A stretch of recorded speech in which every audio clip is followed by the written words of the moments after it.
Hello from Bear River. It's still January 19th. I wanted to capture the channelized river and look across at the wetland that could be.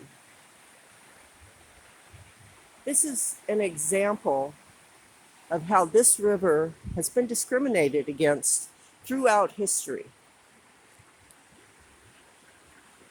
Right now, there's all kinds of money going to so many different watersheds for rehabilitation, floodplain expansion, beaver habitat restoration, wetland restoration, and Bear River gets nothing because a group of rich white people over in Nevada County put in an application 9 years ago now to impound Bear River yet again, creating yet another industrial water supply.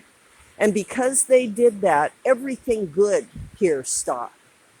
And there was not much going on to begin with. The only good thing that's happened historically is Bear River fishing access back in 1966, right after Rawlins Reservoir cut off the Bear River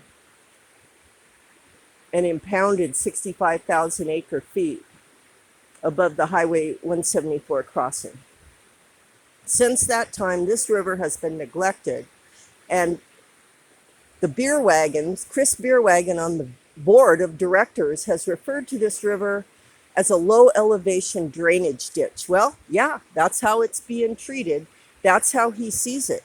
Now, unfortunately, the next person for Placer County in charge of parks and open spaces, which Bear River would be one, named Josh Hutzinger, is a close ally of Chris Beer Wagon and a proponent of Centennial Dam.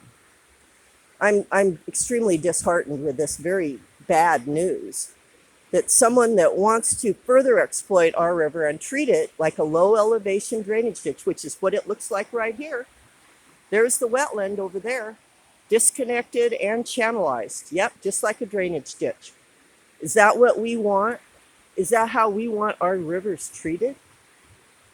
And all the beauty and potential life here continually gets thwarted, ignored, and blocked by the powers that be. Starting back in the gold rush, where the state put out a bounty on the heads of the Nisenan people who made Bear River their stronghold. And the river has been punished ever since.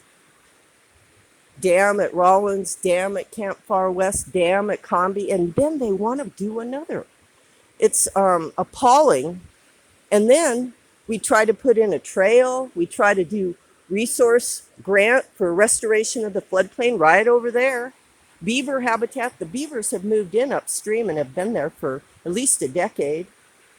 Wetlands, everything that could store water. I'll bet the Bear River watershed could store more water than you could fit in Centennial Dam, as it kills all life below the high water mark. When will our communities, our government, turn around and see life for what life really is, a flowing river? I just read some article in Ag Alert again from this guy, Rings, I think was his last name.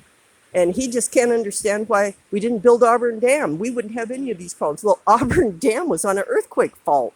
Let's build a dam and flood out everybody. That'd be even more catastrophic than the flooding that's going on now.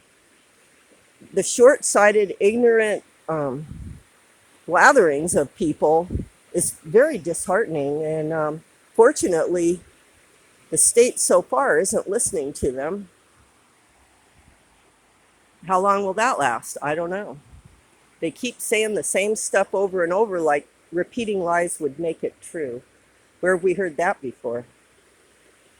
So let's all say a prayer for this mighty river that has been so deflated, discriminated against, called dead, and compared to a mere drainage ditch by some farmer.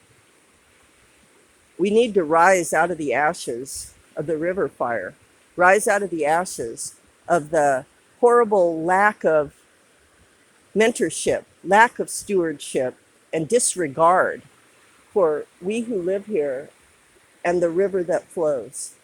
O Mitakweyas.